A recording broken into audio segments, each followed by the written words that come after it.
And you will see that different markets who have different economic characteristics will have different means to do that. For example, in the US, where 70% of the economy is driven by consumer spend, the solutions you need are different from a market like Qatar, where 70% of the economy is driven by government spend.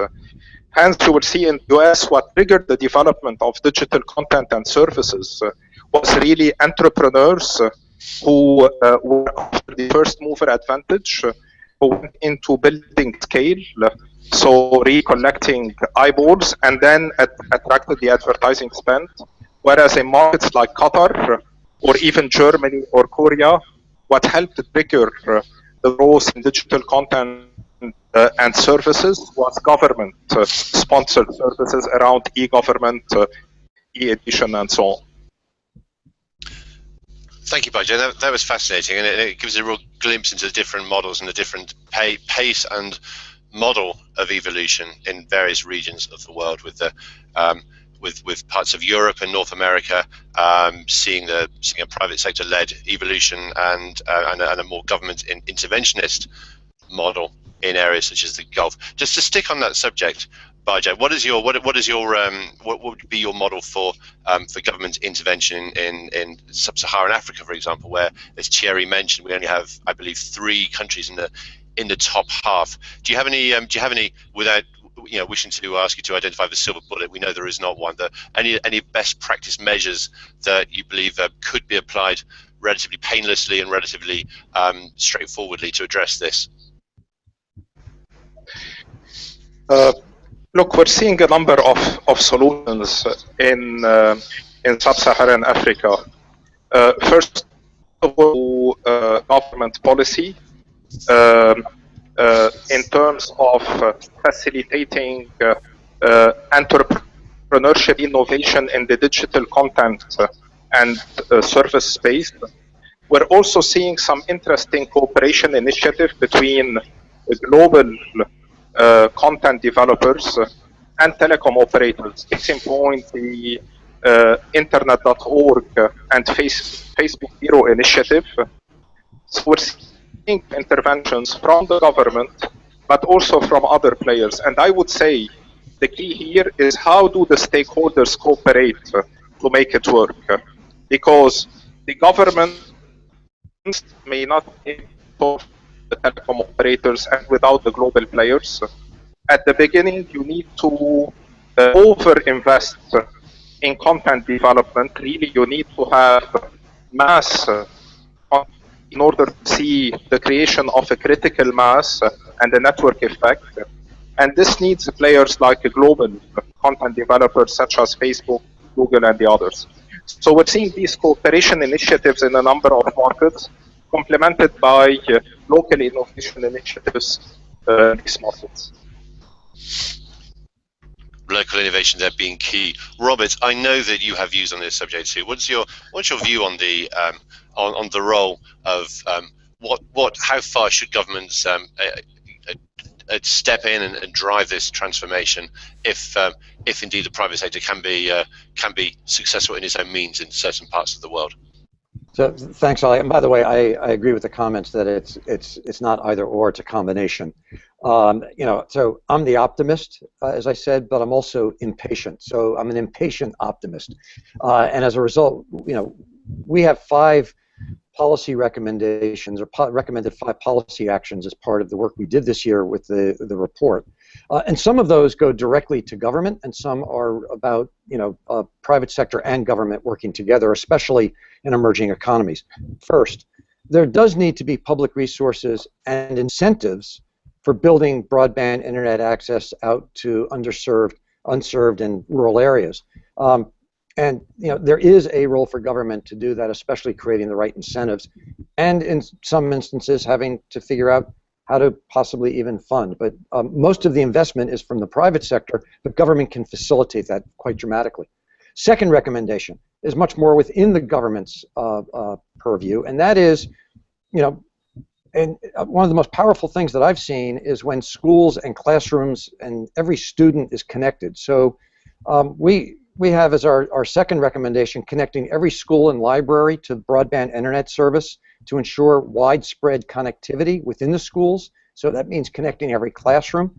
The youth are our future. They also are the part of the population that is using ICT and the internet more than older people. But we need to make it absolutely available and using it for education. And so connecting schools is important. Third, unfortunately, in many countries, there are very, very high taxes on internet service, on mobile phones, on internet equipment.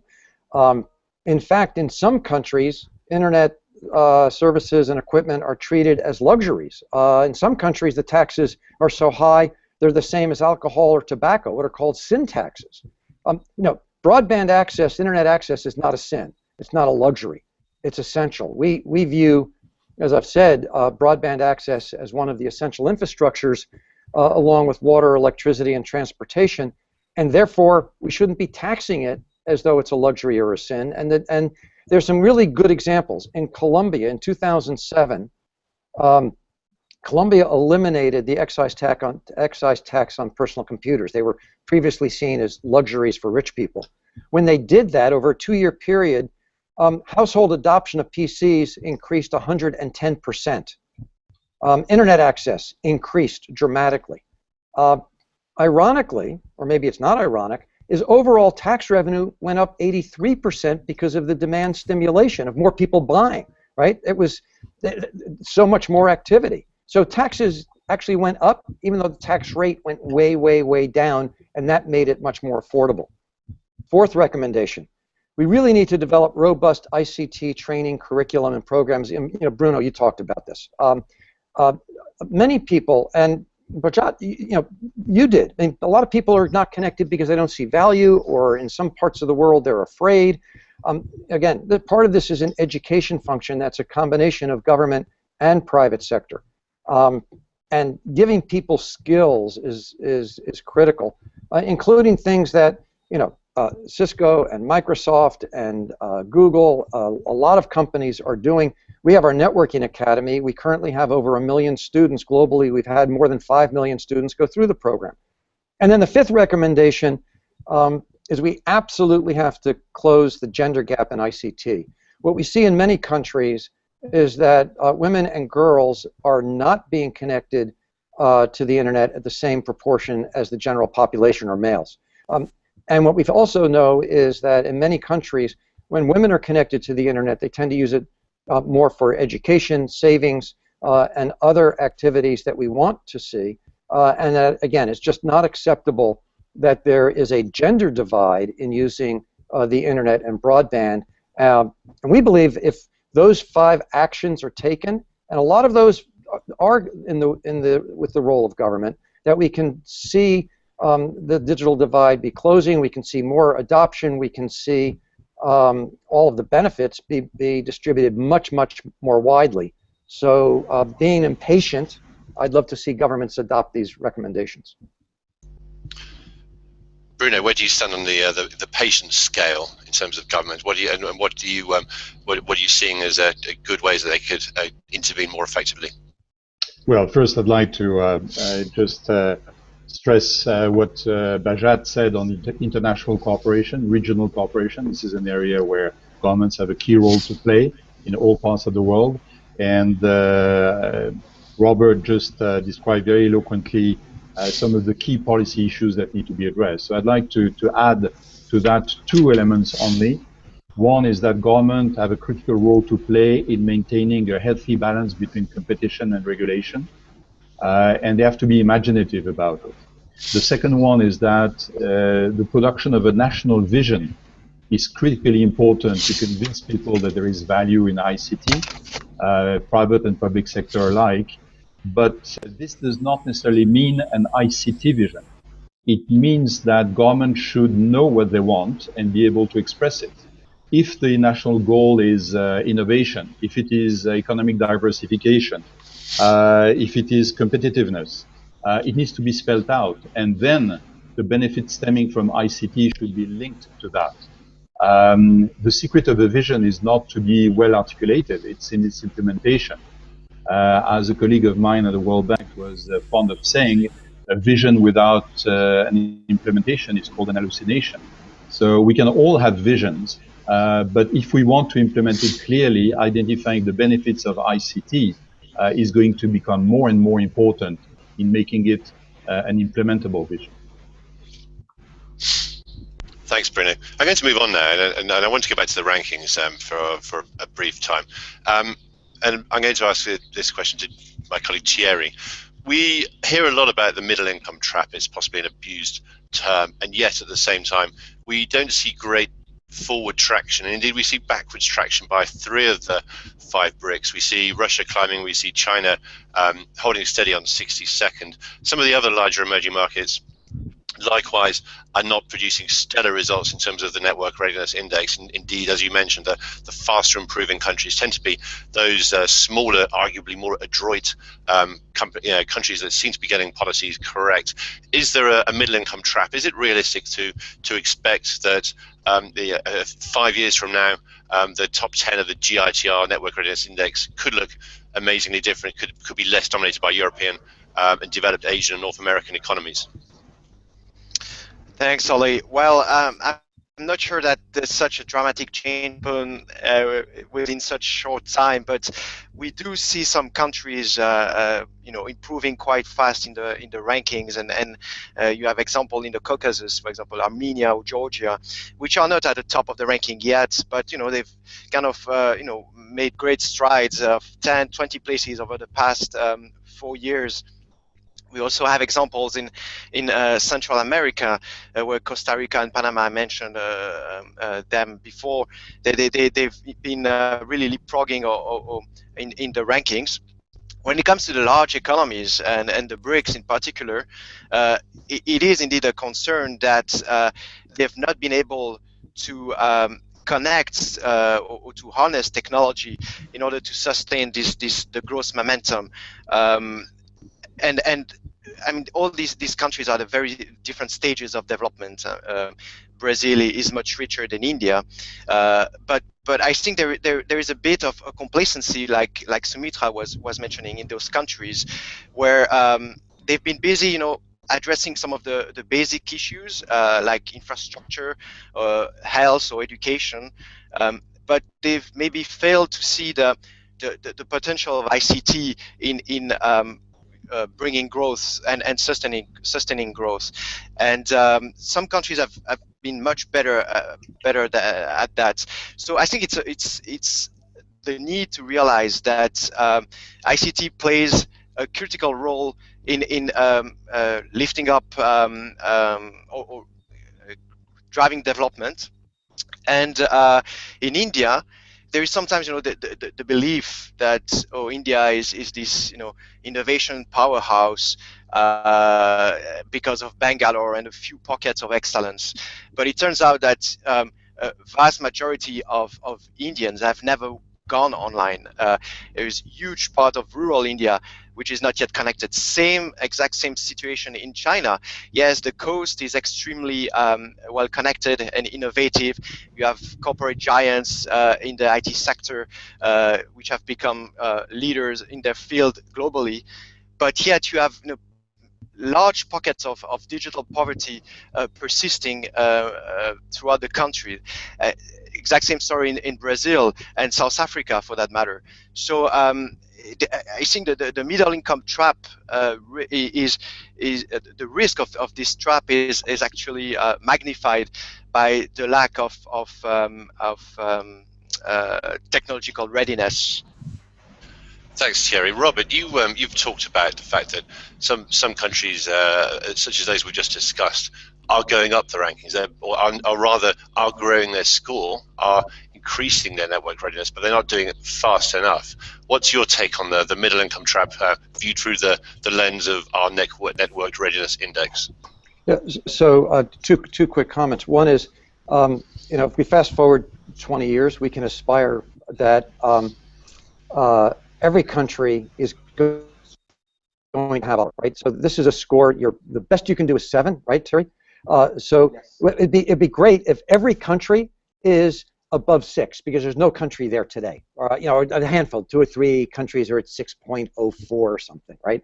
So if every country were above 6, we'd still have rankings, but everybody would be beyond the threshold and we'd be in great shape.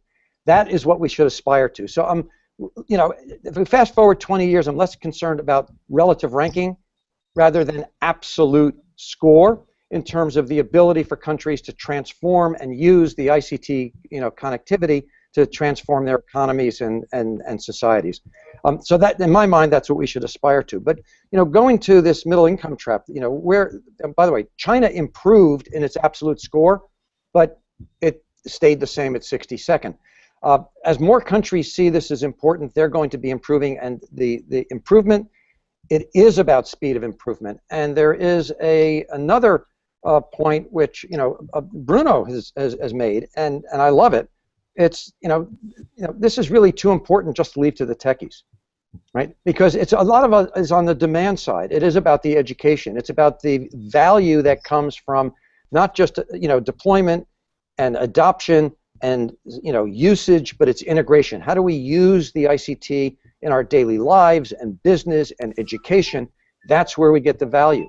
And that's not an issue having to do, you know, that's not the techies. You know, I work for a tech company. We love the tech world, right? That's what we do. But we're only the enablers on the technology side. There's so much more that needs to be done in the broader ecosystem to get the value out of the connectivity. Thanks, Robert. Sumitra, I'm going to ask you a question now that's just come in from one of our Twitter followers in Poland.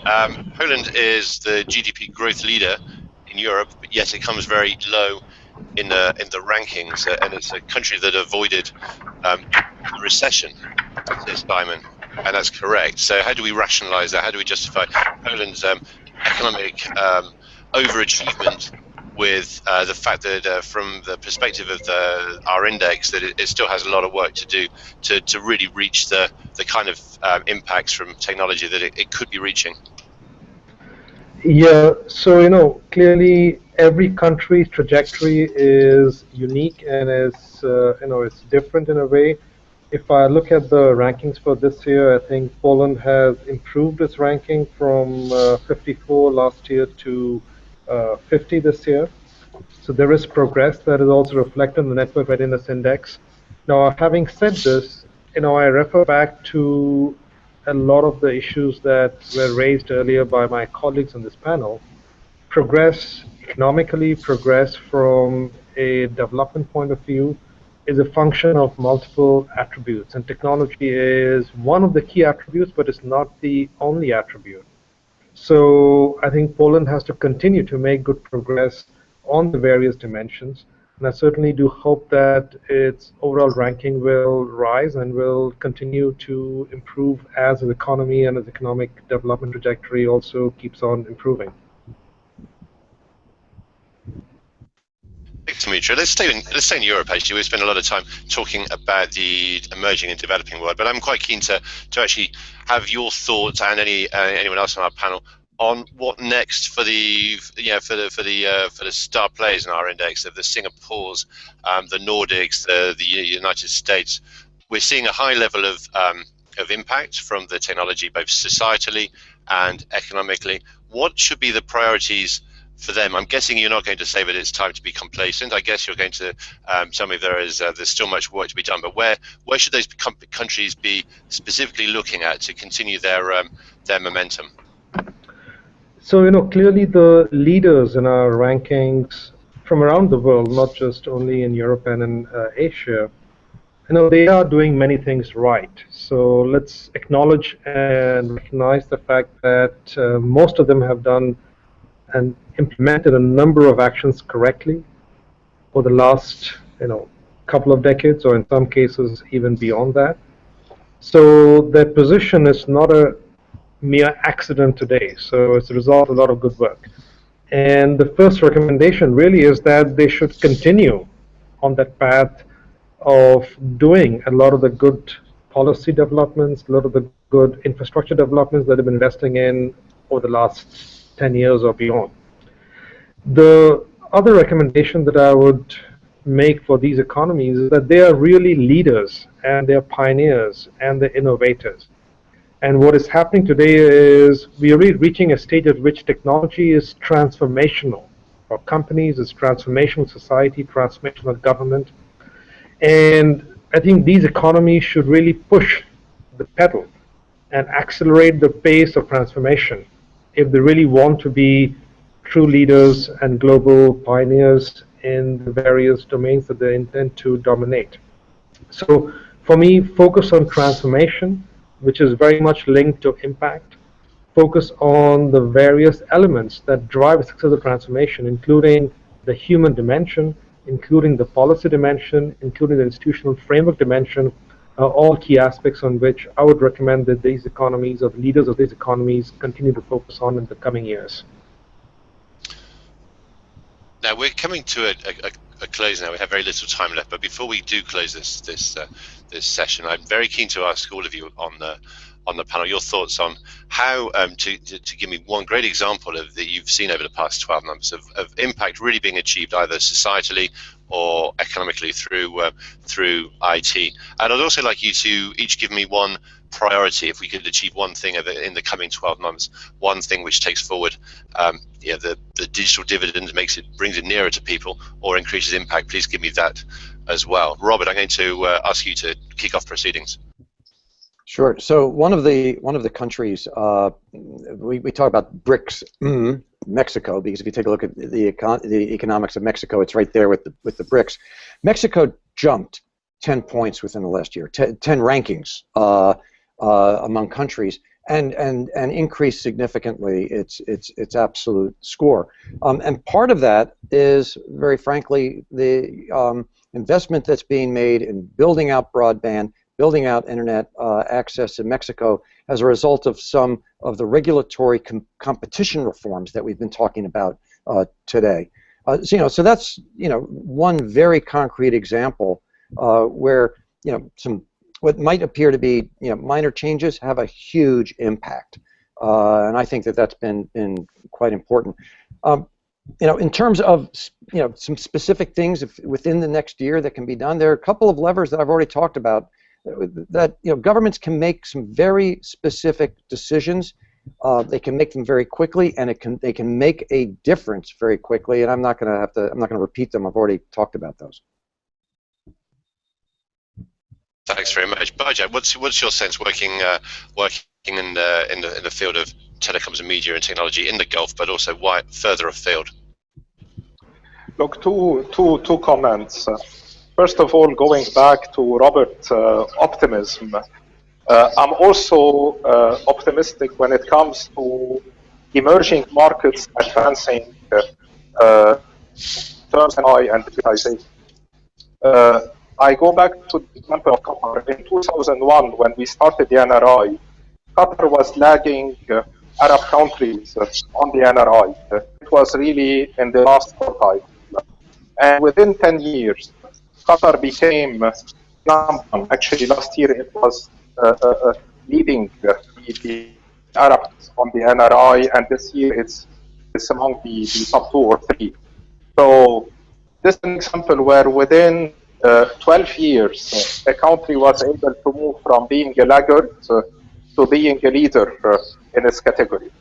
So what is this naturally a combination of putting ICT not only as a priority, but economic and social development and doing all the other things that were mentioned on the call today.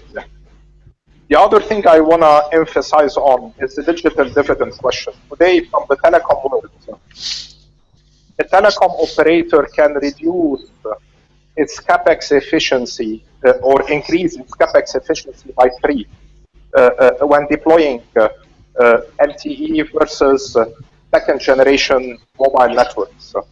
So there is a lot of efficiency to be gained on the cost of providing megabits of mobile broadband data.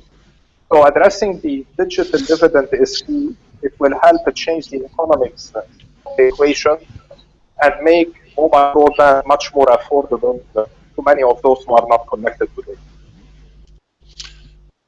Thanks very much, Bajat. Bruno, you've been talking about visions and not hallucinations. What's your prognosis for the year ahead? And give us again one more example of some really good action you've seen in the past year.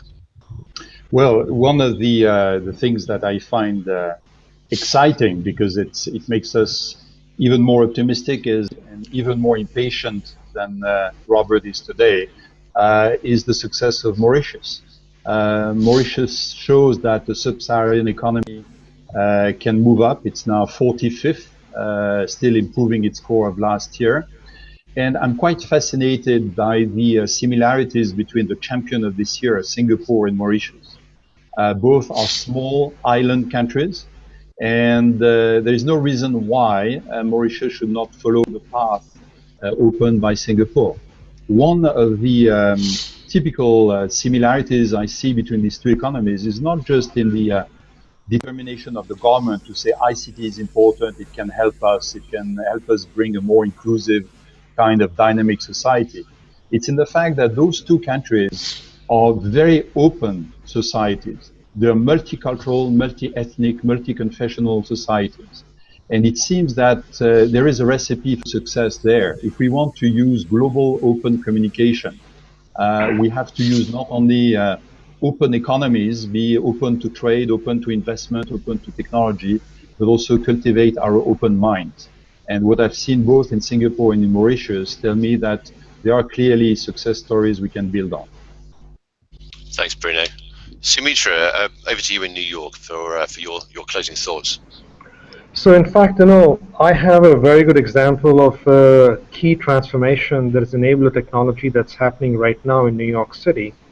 Mayor Bloomberg, a few years ago, he realized that the economy of New York City needed that dose of technology, innovation, technology, entrepreneurship. So he had a global competition to invite a major university into the city. Cornell won the competition, and now Cornell is setting up a whole innovation-focused university on Roosevelt Island. The city has, in fact, given half the island to Cornell University. It's a fantastic example of how a major city in the US, a major global city of the world, is trying to renew its competitiveness, renew its economy by forming a collaborative partnership across the government, across education, across the private sector, and with civil society. And I can give you a number of examples, but this is a wonderful reminder of how even the most advanced cities and advanced economies need to continually renew the leadership using technology as a key enabler. But it all depends on an effective partnership. Thanks very much, Sumitra. Thierry, you've been living and breathing this report now for quite some time. What's the headline you want to see next year when we produce this 2016 GITR? Well, before seeing the headline or trying to come up with a headline, I would like to see better data. I mean, exercise trying to measure the state of the IT revolution around the world is still very much hindered by the lack of good data, especially when it comes to measuring the impact of ICT. So in the coming months and coming years, we would like to see more timely, more accurate data on various topics that relate to ICTs. We know that the UN has made a plea for data revolution. We echo this plea, and we really call on governments to improve statistical capacity when it comes to measuring ICT concept, and this will then allow us to better track and measure the IT revolution. Thanks very much, Thierry. Well, we've now overshot, which is most unbecoming for a Swiss organisation. I hold my hand up there for allowing this fascinating conversation to continue. We're moving. It seems to be the narrative is moving in this 14th year of the report from moving from the divides of the digital dividend. We still it seems to be a sense of complacency there. Sumitra's point. Optimism seems to be the dominant emotion on this panel. In fact, an impatient optimism. I think we're moving towards impatience as the session progressed. Finally, plea for better data from Thierry Geiger. If you can't measure, you can't improve. And I speak for Thierry and his colleagues in our benchmarking team of the World Economic Forum. And we're always looking at ways to improve our measurements and ways to better leverage this information so that we can actually achieve truly better impact in the field. This session is about to close. I would just like to thank my panel one more time: Bajat in Istanbul, Sumitra in New York, Bruno in Paris, and Dr. Robert Pepper and Thierry, along with myself here in London. Thank you very much indeed, and we look forward to discussing the GITR 2016 in around 12 months' time. Thank you. Thank you. Thank you.